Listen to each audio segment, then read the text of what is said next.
हज़ूर नबी करीम सल्लल्लाहु अलैहि वसल्लम एक सहाबी के हमरा जा रहे थे। उनसे एक यहूदी मिला। यहूदी कहने लगा कि आपने मेरा कर्ज देना था, आप मेरा कर्ज अदा कीजिए। हज़ूर सल्लल्लाहु अलैहि वसल्लम ने फरमाया कि मैंने तो आपका कर्ज अदा कर दिया था।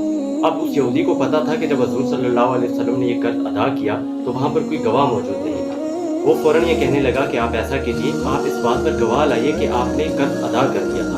साथ चलते सहाबी ने जब ये बात सुनी तो वो फ़ौरन ये कहने लगे कि मैं गवाही देता हूँ कि हज़ूर सल्लल्लाहु अलैहि वसल्लम ने ये कर्ज अदा कर दिया था।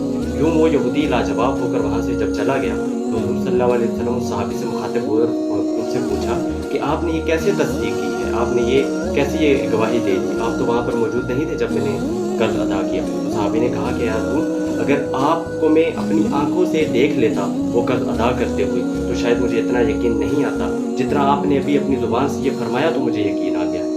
आजकल हम अपने माशरे में देखें कि हमारे ईमान का लेवल क्या है, हमारे यकीन और तस्दीक का